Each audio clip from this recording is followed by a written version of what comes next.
One.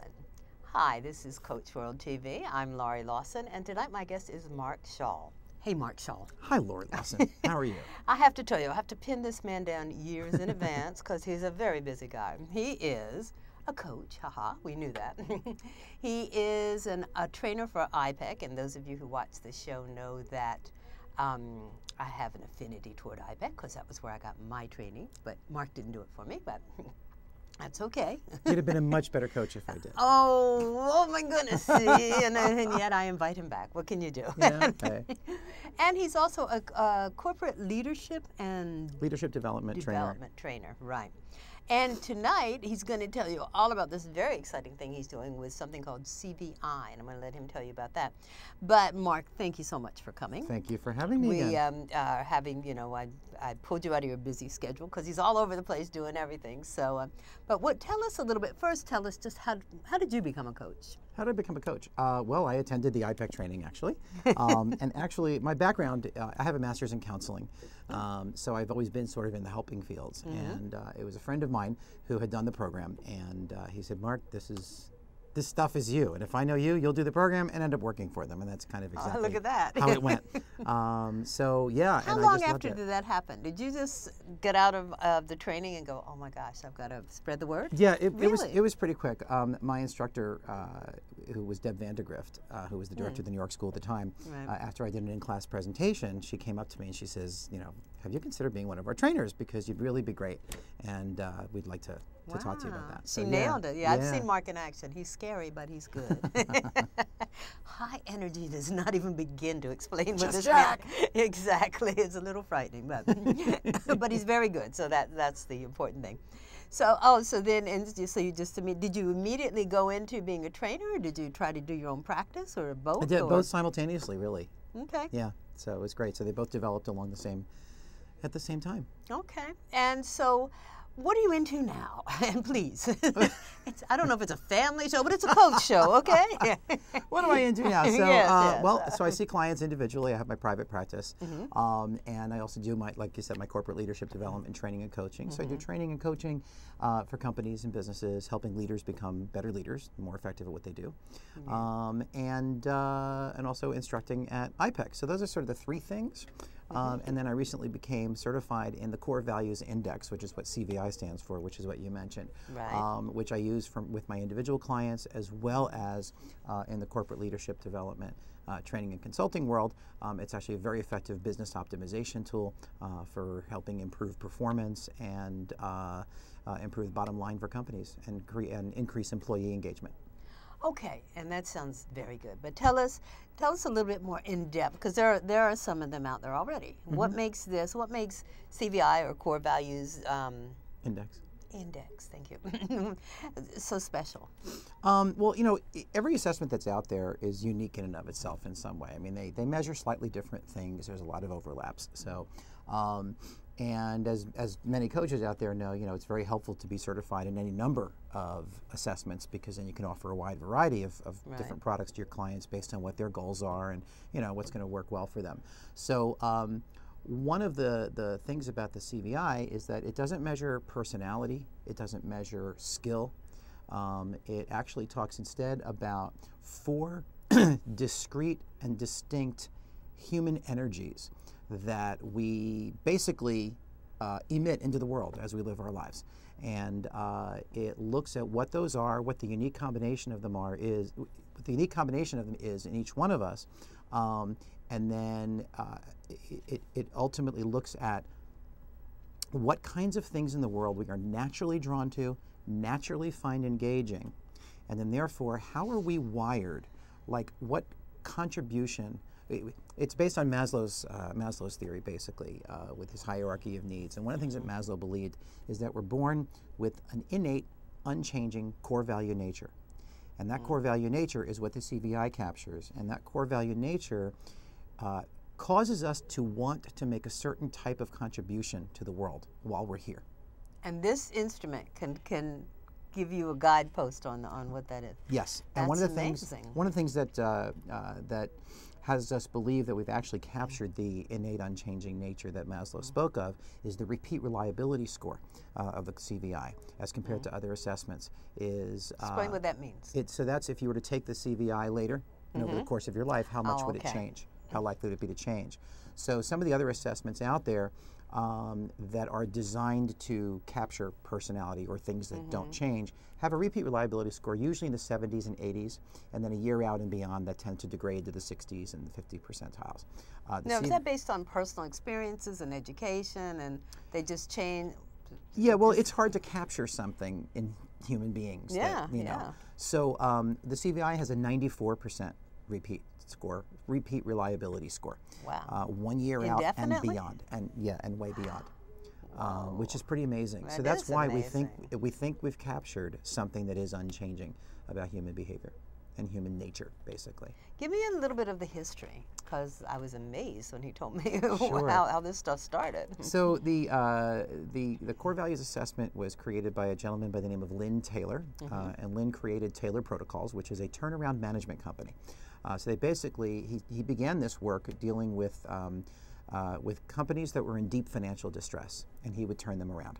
And what he discovered was that in order to do so, his work became about identifying the right work for the right people and have them in the right seats doing the right work. Okay. So, for example, if you put creative people in a very practically oriented position, you're pretty much going to get what you deserve. You're going to get somebody who's frustrated. You want them to give the same output each time, and they're looking to redesign the system instead. Now, give me an example of a creative versus practical. So, like if you have somebody who's very creative and they would do really well, for example, in a creative department, like graphic design or something like that, and then you have them sitting in a cube doing spreadsheets and analyzing data.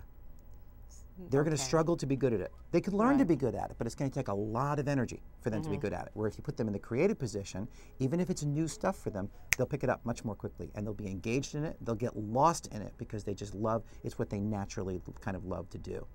If you were to put a practical person in a creative position where you want them to create and design and change and improve things, they're not going to be very likely to do that. They're going to do things the same way and give the same output each time, and then you're going to get exactly what you deserve there. Yeah, wow. Because that's how they view the world. So this would be an astronomical recruiting tool then. For Absolutely, yes. So just a little bit more about the history before we get there. So Lynn Taylor, actually the algorithms, the computer algorithms that the CVI uses for its various applications were created by Lynn Taylor back in, it was either the 60s or the 70s. And were used as the first speech recognition programs in IBM computers back then. Those same pattern matching algorithms are used today by cardiologists in determining which patients need open heart surgery and which can have alternative, less invasive procedures done. So Lynn Taylor developed those and then put them into this? Yes, yes. Oh my goodness. And to make that make sense, one of the applications of the CVI is that it gives you a profile. And there are ways, which I'll spare all the details of now, but one of the applications is that a top performer profile can be created for any position in a company, which basically says that the best performing person, the top performers in this job, will have this profile. Then, when there's a job opening in that, you have every applicant take the CVI, and then you only interview the ones that match the top performer profile. That way, the pool of people that you're interviewing have the right temperament for that job, and they are already likely to be top performers. The way we traditionally do job interviewing, we look at people we like, we look at their resumes, their skills, we assume that their past performance is a predictor of future performance, which we know it's not. Right. A resume is someone's own marketing brochure. The references they get are the references they get from people that like them. So by the time we interview them, we still have no objective measure of their likelihood of being a top performer on the job. This gives us that. Most other assessments that are used in recruiting are used after the top 3 or 4 people are selected, and then we give them whatever the profile is, Myers-Briggs, DISC, whatever it is, and then we hire who we like anyway, regardless of how the profile turns out, right? So this actually makes sure that your entire pool is top performers. And then you pick who's a good fit from interviews and stuff like that. We're going to talk about the test itself, but how complicated or complex is the administering of the test? I mean, is that a practical application for people applying for a job? You'd have to weed them out at some point, because every job gets 1,000 resumes it's now. Great, and actually this is a much faster weed out process as far as a first pass goes, because everybody takes a CVI. It takes 10 minutes for the client to take, for the participant to take. And it automatically, in the computer tells you, these are your high recommends, these are your low recommends, and these are your not recommends. And then that's the first weed out process. And you go with your high recommends first and interview those people. Now, you're saying it automatically tells you, unless it's using the rhythms that have already been decided. How do you have to go and personally administer this? Or? No, you send the person a link, and they take it. Ah, okay. They take it online. And then you have the company that's using it. And again, this is only one application of it. There's so many, I know. Yeah, there's a lot of personal coaching applications. I'm dying to tell you all about that too. It's or great. have him tell you all about that. Yes.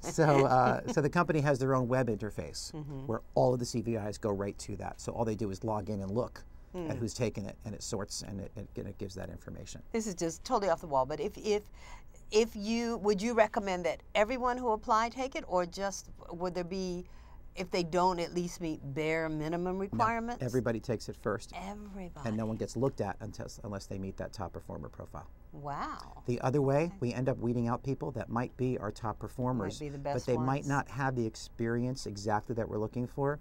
But one of the things that Taylor Protocols knows is that it's not about skills and experience. It's about, do you have the right temperament? Because if you have the temperament that's most appropriate to that task, you'll learn it like that. Right temperament. Okay, and that's like right. Can you say temperament and inclination? I mean, this is just we say passion. core value nature. Yeah. We say core value nature, but to kind of put it in English that people might understand, you could say temperament or anything like that. So all right. So one application would obviously be recruitment, and you know, if you're looking for the ideal candidate, and isn't everybody, especially with how much recruitment costs these days, and retraining afterwards, that would be ideal. What are some other applications a company can use, and then we'll get into the personal, which Excellent. I think is really exciting. So the cost savings, by the way, when companies use this is amazing, because mid to large size companies can save millions of dollars in their first year, because what you have is a more engaged workforce. They're happier doing the work they do. They're getting better results, so they're more productive, less absenteeism, and higher productivity. And companies find their bottom line, and it pays for the product itself, which is pretty amazing. Yeah. Other applications are that there is an entire one-on-one coaching model. We call it our best practices coaching, coaching model that goes along with the CVI, where you can coach somebody on what are their life challenges, basically, professionally, personally, either or both. What are the things that they keep running into that are most difficult for them based on their core value profile? The core value index profile will kind of give some insight. It will give some insight into why is that a challenge for you. Can you give me an example? Yeah. Well, and then, so let me just, then once we know that, there's some coaching that can go along with that to help the person develop that particular core value so that they can be that much more effective. So Taylor Protocols does train the trainers, where they can train people on site to administer and do that kind of coaching. So that way, in-house, the organization has the resources within to develop people in entirely new and exciting ways that directly and very quickly impact bottom line. So if I took the core value, I took the CVI, and you would ask me if I had a challenge in, say, the quadrant in which I scored the lowest or the highest? Yeah, basically, there's an exercise you go through after you see. So it's a 4-quadrant model, just like most of these other assessments are. And it's funny, Lynn Taylor actually said when he set out to do this, he did not want to do a 4-quadrant model, because they're all 4-quadrant models. But the way the research went and the way it went, it kind of ended up that way. Had to be. Okay. So, which makes sense because of the way our brain works. We have 2 hemispheres of the brain, and then each hemisphere is divided into 2 functions as well. Right. So really, that's ultimately what I think all of these have in common in what they're measuring. So now I forgot your question. Well, but it was a great explanation. Great. No, I said, oh, okay, so I'm still demanding an example, because I want to make sure I get it. Yes. So if there's 4 quadrants, and then I get the job, you're going to train me, and you're going to ask me what challenges what would an example of that be? Yeah, so I guess the best way to illustrate it would be that once we do your CVI and we see what your scores are in each of the 4 energies, there's a whole exercise to go through where we pick out what we call your core value of focus. It's the one that you want to work on, the one that you want to develop. And what we look for is it my choice? It's partly your choice. Well, ultimately, yes, it's your choice. It's a facilitated conversation, though, to help you get to that choice. Okay. So what happens is we help the client identify what is the core value that has the highest capacity, but the lowest integration. So what do you have the highest capacity for, but you're not really integrating it in your life? Right? So you end up with these 4 numbers and these scores and these quadrants, right? So say you have, 18 points of power or, 22 points of wisdom, whatever. You're not necessarily using all those points on a daily basis, fully expressing your capacity for that core value into the world on a daily basis. So sometimes some of the challenges you have in life that are repeated and consistent, the same things that show up both personally and professionally, right? It's because you might not be using the capacity that you have in that energy.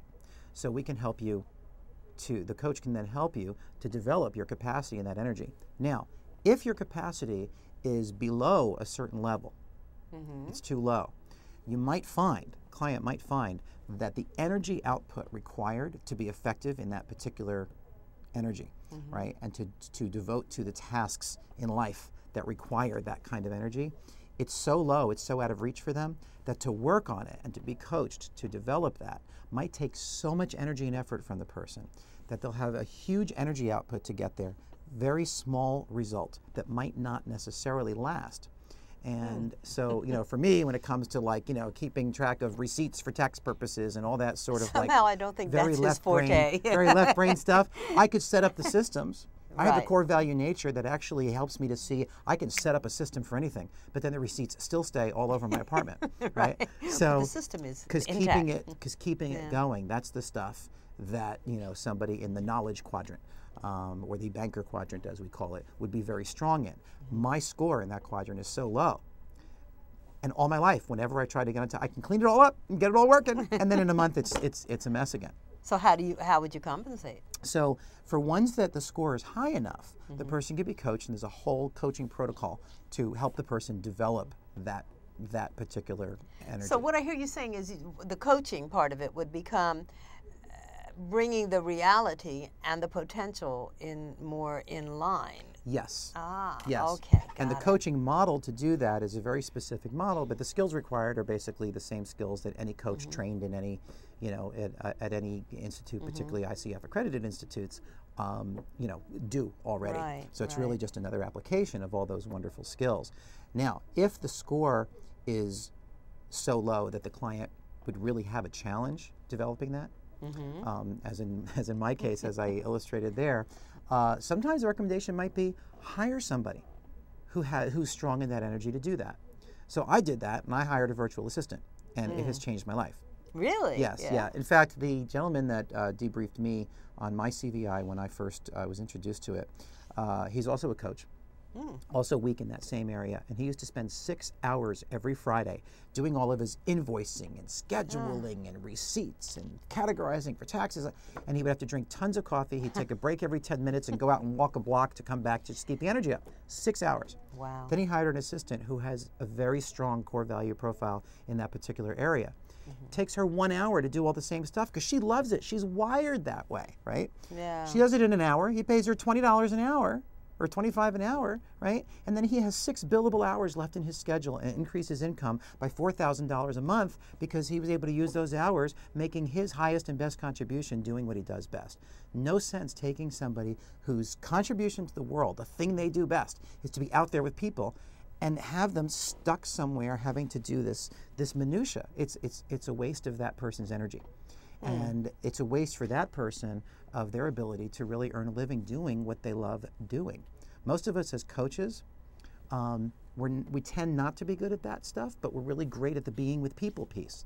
So imagine what it'd be like. Coaches are notorious for not having the business sense, so to speak, but we can service all the time. Yeah, Absolutely. nurture and service. And all those of that. coaches I've worked with that are good at the business stuff, I can see exactly what it is in their core value nature that separates them from the other. And I can predict that by looking at their core value nature. Wow. Yeah.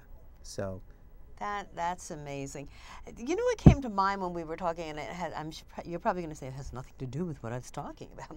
The wheel of life, where you make people and it's like, well, how satisfied are you? And then, well, let's work on the lowest. Yeah. And I'm going, you know, that might, I don't use the wheel of life. Please don't tell anybody, because I hate to fill the thing out.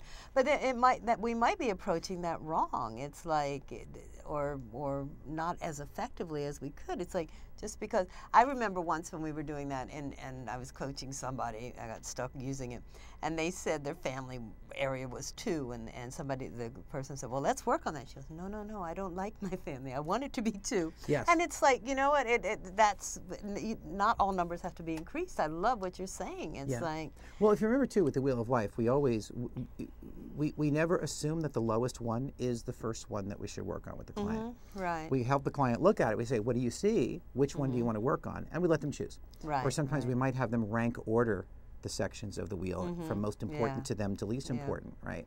And then, you know, work on them from there. So, so it's, I think that the CVI can help people see why they have less satisfaction in a particular area of the wheel. And then there's more access to what to do about it. Like any other assessment that one might use, it just deepens the coaching that we're able to do. And I have found that the CVI has just really enhanced what I'm able to do, what I'm able to see in my clients, where I can begin to get an idea of why they're successful here and not there. Share that with them in a way that's very powerful for them to see, so they can make some real conscious choices of what to do about it. You know, so at IPEC we talk about helping people make conscious choices. So it's a really great tool to help people make conscious choices. I just thought of another because I've been getting a lot of requests for retirement coaching lately. And that would be so great, because you could have spent your entire career in a bank, and then it's like, and when the merry-go-round stops, for whatever reason, you may have retired, or they may have retired you, suddenly nobody knows what to do. And asking them, wow, I can see where it would be such a valuable tool, just to say, well, what is it that you have a propensity for? What do you have passion for? And it's like, and there it would be. How does this work in relationships? Wow, I can see a lot of potential there. It's terrific, because when 2 people, whether it's a work relationship, a work team, or a couple in an intimate relationship, a romantic relationship, what's great is the 2 people can see their differing core value natures, and immediately, once I debrief them and they understand what each of the 4 energies are, immediately they can see why certain things are challenges, why they see the world differently. And then the coaching around that is to help people honor those core value natures rather than expecting the other person to see it their way. Wow. And that opens That's up a big one. enormous possibilities for working together and communicating. So just like in an organization, if you have a whole department, take the CVI, and you readjust people's job responsibilities just a little bit. You don't have to do a whole overhaul. And Tailored Protocols does everything from the little adjustments here to entire reorgs, depending on what the company that they're working with wants. So just like you could do that and make those kinds of adjustments to make people more effective on that work team, a couple can do the same thing. Make some adjustments around, you know, what parts of their lives do they work on, you know. For simplistic purposes, say, okay, you're going to balance the challenge, because I hate the checkbook, so you balance it, Exactly. And I'll do something else. I'll paint the wall. And we see that naturally. Also, one person's usually in charge of the social calendar and is the one that's making all those arrangements and is more outgoing than the other, because it's, you know, there's complementary matches, there's the yin to the yang, you know, and this just gives a lot of clarity to that, particularly in the conflict areas. We see that in the area that it works, and we like them. It's already worked itself out. It's the conflict areas that we suddenly see it as a problem, instead of just seeing it as how those differences work. Again, we're each wired to make a certain type of contribution in the world. And the more that we're living a life that's on that purpose, that's on purpose with that, the happier, more fulfilled and satisfying we're going to be. Therefore, whether it's our intimate relationship, whether it's our work relationship, whether it's the career that we're in, we're going to be that much more effective, that much happier, and that much more enlivened in those areas of our lives. And that's what the CVI is designed to do for companies and for individuals. Is coaching an integral part of this? I mean, can someone just take the CVI and go, okay, I'm a I happen to know the terminology. I'm a merchant, and so be it. Or is coaching highly recommended to further advance them and make them really feel comfortable with? Yes, good, very good question. So when you take the CVI, you get a detailed report. Yeah, very detailed. And that in and of itself is amazingly enlightening. Yes. And there's a free report, and then you can pay to upgrade to that report, and then you can also then be coached to have a live debrief done, where you get even more out of it. So there's, so depending on what level the individual is wanting. So it can be either, but optimal would be to enhance whatever potential you have. And Yes. bring your reality into that realm if it's not there. Exactly. Wow. And sometimes just the debrief is incredible, and then other people, they often want the coaching. What's really great about this tool too is, just like any other assessment, if you use an assessment as your introductory session for a prospective client, the likelihood of them signing up with you and becoming a client is much higher. I know at IPEC we talk about the ELI being a great tool for that, and many assessments will accomplish that. Yeah. So, okay, so well, first of all, tell people how they can find out more. How can they get in touch with you? How can they find out more about CVI? How can they even take the test if they want to? Which Great. I'm sure some people are dying to, find out. I think what makes this so unique and special is that the repeat rate. It's like, or the stability rate. That's why I never bother with the one that has all the initials. I won't use names because I don't feel like memorizing that, and you're going to change in 2 years and become something else. It's not worth my time. But this is lovely. So, I mean, this is stable. So how can they get in touch with you? Absolutely. Several ways. So first of all, my website, which is www.markschall.com. And You'll I think see his right name. up there, Yes, right over here. There I am. You could In go that ahead screen anyway, and make sure you put the C in there for Schall. Yes, Schall. So markschall.com, and you can contact me there. Soon I will have a link that takes you directly to the CVI. You can just click on the link and take it. And is it a free? You don't have to pay? That's correct. It is free. Wow, it is free. Fantastic. Okay. And so and then again, there's the options for upgrading to a fuller, more detailed report, or doing a full debrief with me. But they would get a debrief of some kind if they took it. Yes. Then they contact me, and we can arrange for for a debrief. So how would they, if they wanted to take the test, how would they do that? So reach me at markschall.com, and and just fill in. There's no link, but he'll get That's to you. right. But yeah, just fill out the contact form. Contact me. Okay. And I will send you the link to take the CVI. And then see if you'd like to also schedule a debrief, and then we'll arrange for that. Wow. Or you can give me a call. You can call me. My number's on the website, but it's not up there. No, I don't see it there. No, it's nowhere around. So no, I don't. No, it's not there. And be careful, you're broadcasting. Yes. So but knowing Mark, he'll love it. Yes. 646-201-5318. So you can give me a call there, and I'd be happy to talk you through it, as well as if anybody out there who are coaches are interested in being certified in the CVI, I can certainly help you understand that process as well, and how it can help your business. It certainly sounds like one of the most progressive tools I've ever heard about, and I took it, and I was just amazed at its accuracy and at what a wonderful job he does in debriefing. So it's a win-win here. I want to thank you for sharing this tool with us. I want to thank you for explaining a little bit of it, and encourage people to get in touch with him and check out the website, because there's some good stuff on there. So thank you, Mark Schall. You're welcome. Thank you, Laurie Lawson. You're welcome.